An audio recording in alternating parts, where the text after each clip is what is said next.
여기 회사원 A가 있습니다. A는 극한의 효율성과 생산성으로 유명하죠. 뇌과학적으로 입증된 방식들로만 일하기 때문입니다. 그런 A가 절대 건드리지 않는 단축키가 있어요. 바로 Alt-탭이죠. 다른 사원들은 이메일과 작업 사이를 수시로 왔다 갔다 하며 세네 가지 일을 동시에 한다고 뿌듯해하지만 뇌과학자들의 연구에 따르면 멀티태스킹을 하게 되면 중요한 작업에 관여하는 뇌활동은 37% 떨어지고 실수는 47%나 늘어난다고 합니다. 대여섯 번 할 실수를 8, 9번 하게 되는 셈이죠. 스탠포드 뇌 연구진에 따르면 멀티태스킹을 자주 하는 사람들은 한 가지 일에 집중하고 있을 때조차 수시로 주의력을 잃었습니다. 3시간은 지난 것 같은데 시계를 보니 출근한 지 30분밖에 되지 않았네요. 오늘 아침도 도무지 의욕이 나지 않습니다.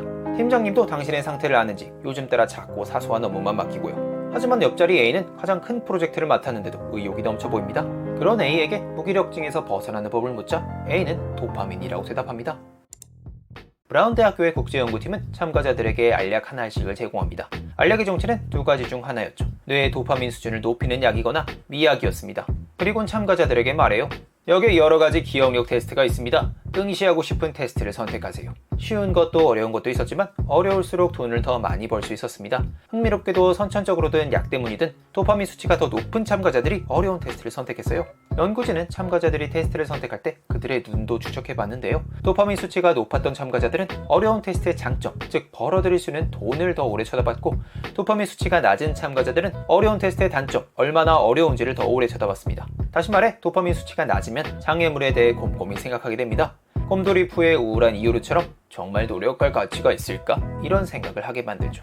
A가 말합니다. 도파민을 행복 호르몬이라고 하는 걸 들어보셨을 거예요. 그런데 실제로는 의욕 호르몬에 가깝죠. 도파민 수치를 높이는 가장 편리한 방법은 L티로신이라는 아미노산을 섭취하는 것인데요. L티로신은 도파민 생성에 필요한 단백질로 보통 소고기, 닭고기, 해산물 등 고단백 식품에 많습니다. 하지만 고기를 챙겨 먹는 것보다 더 간단한 전략이 있어요. 연구에 따르면 좋아하는 음악을 듣거나 그 음악을 들을 것으로 예상했을 때 도파민 수치가 상당히 증가했습니다. 재미있는 건 연구자들이 인기 히트곡만 엄선하진 않았다는 점인데요. 실험 참가자들은 각자 듣고 싶은 음악, 즉 자기 생각에 소름이 돋는 음악을 직접 골랐습니다. 도파민 생성을 이끌어내는 건 남이 좋아하는 음악이 아니라 자기가 선택한 음악뿐이었죠. 잠시 저랑 나갔다 오실래요? 당신은 적잖이 당황합니다. 왜냐면 지금 바깥은 혹한에 가까운 날씨이기 때문이죠. 찬물 샤워 들어보셨죠? 도파민 수치 높여준다고 요새 유행이에요. 정확히는 의도적 저온 노출이라는 전략인데요. 근데 회사에서 의욕이 나지 않는다고 갑자기 찬물 샤워를 하고 옷을 갈아입을 수는 없잖아요. 그래서 저는 종종 저온 산책을 해요.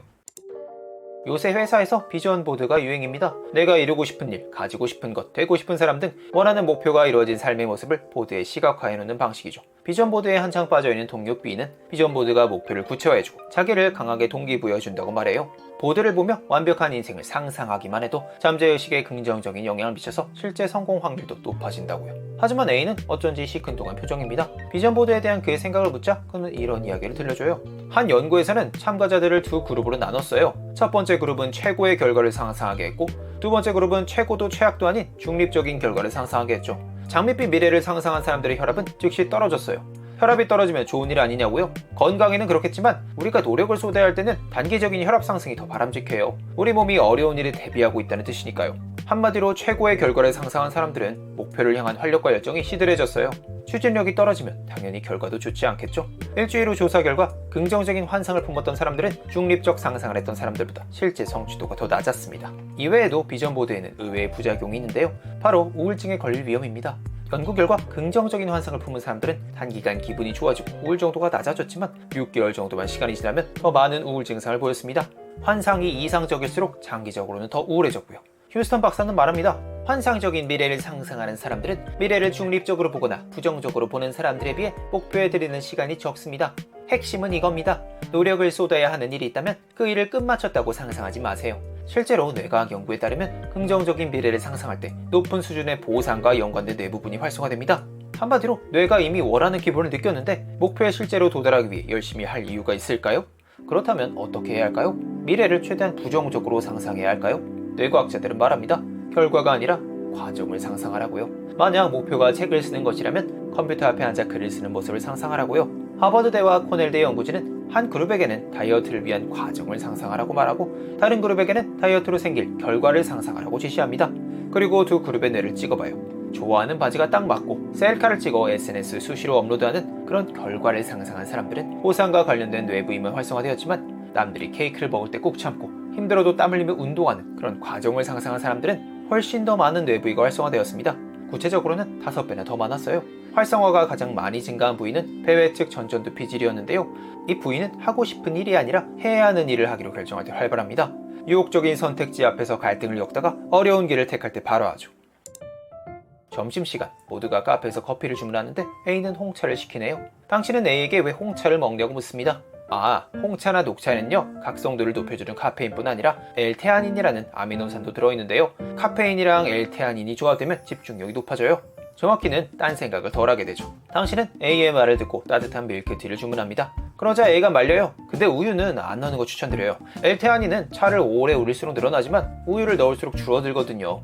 오후 3시, 식곤증과 피로로 집중력이 바닥을 칩니다. 고개를 돌려 A를 보는데 뭔가 이상해요. A가 인터넷 빈창을 열어놓고는 꼼짝도 않고 화면을 뚫어져라 바라보고 있거든요. 당신이 인기척을 내자 A가 설명합니다.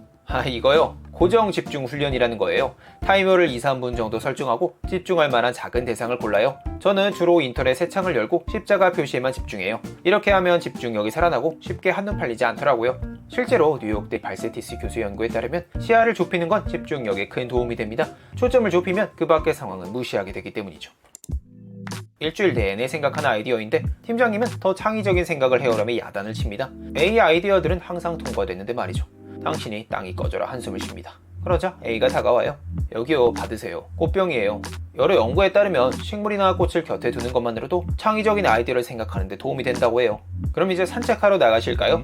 스티브 잡스부터 버지니아 울프까지 창의적이라고 이름난 역사적 인물들은 영감이 흘러넘치도록 산책에 나섰습니다. 최근 연구에 따르면 창의성 향상을 경험하려면 최소 100번은 걸어야 한다고 합니다. 브레인스토밍을 원활히 하려면 1200보를 걸어야 하고요. 익숙한 길 대신 새로운 길을 택해 작은 탐험에 나서는 것도 추천됩니다. A에게 사내 카페에 있다는 메시지가 옵니다. 카페에 도착하니 A가 쇼츠를 보고 있네요. 쇼츠 보는 것도 뇌과학적으로 증명된 거냐고 묻자 A가 답합니다. 맞아요. 가끔은 기분 전환도 하고 머리를 식혀줘야 돼요. 연구 결과 재밌는 영상은 기분도 좋게 해주지만 창의성도 자극하거든요. 뇌과학자들은 7-8분 정도가 적당하다고 하더라고요. 사람들은 압박감과 불안감을 느낄 때 형편없든 말든 처음 떠오른 아이디어를 밀고 나갑니다. 뭔가를 하긴 해야 되는데 우선 이런 아이디어가 떠올랐으니까 이걸로 그냥 밀어붙이자. 이렇게 고집하는 거죠. 하지만 한 발 물러서서 첫 아이디어를 숙려할 기회를 가지면 보다 넓고 새로운 시각으로 문제를 바라볼 수 있습니다. 아내가 몇 달째 구직 활동 중입니다. 수십 곳이나 지원했지만 모두 탈락이에요. 당신은 아내에게 힘이 되어주고 싶어 이렇게 말합니다. 당신이 뭘 잘못해서가 아니야. 요새 경기가 진짜 안 좋잖아. 아내의 기분이 풀어지지 않자 당신이 제안해요. 힘드니까 오늘 저녁은 내가 만들어줄까? 하지만 아내는 고맙지만 혼자 있고 싶다며 방으로 들어갑니다. 당신의 도움은 분명 도움이 되지 않았습니다. 혹시나 하는 마음에 A에게 전화를 겁니다. 자초지종을 들은 A가 말해요.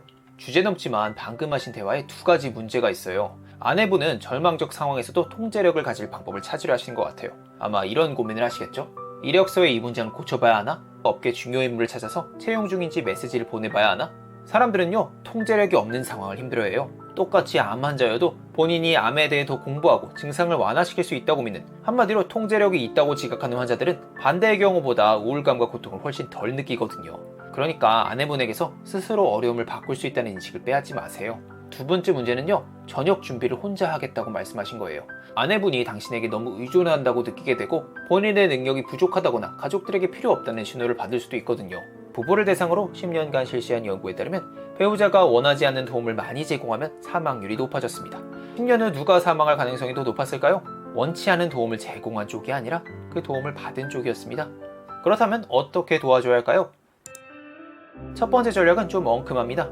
보이지 않는 손을 사용하는 거죠. 조용히 쓰레기나 재활용품을 들고 나가고 당신이 좋아하는 초밥 사왔어 이렇게 말하지 않고 오늘은 왠지 초밥이 땡겨서 사왔어 이렇게 말하는 거죠. 2번째 전략은 접촉입니다. 소중한 사람의 애정어린 신체 접촉은 불안감과 압박감을 줄여요. 스위스 연구진은 참가자들을 뇌 스캔 기계 안에 넣고 그 안에서 간단한 게임을 하게 합니다. 버튼을 눌러 3명이 서로 공을 주고받는 게임이었죠. 하지만 참가자를 제외한 2명만 서로 공을 주고받았고 참가자들은 소외되고 배제됩니다. 그들은 거절당한 기분을 느꼈고 감정적 고통을 느낄 때 활성화되는 전측 뇌섬유 활동이 증가했어요. 사실 연구진은 참가자들에게 실험실로 친한 친구를 데려오게 했는데요. 첫 번째 그룹의 친구들에게는 이렇게 지시합니다. 뇌 스캔 기계한 친구에게 거절이 친구 탓이 아니라고 안심시키세요. 2번째 그룹의 친구들에게는 이렇게 지시합니다. 친구의 손을 부드럽게 만지되 아무 말도 하지 마세요. 결과는 어땠을까요? 신체 접촉을 경험한 사람들은 안심하라는 말을 들은 사람들보다 기분이 더 좋다고 보고합니다.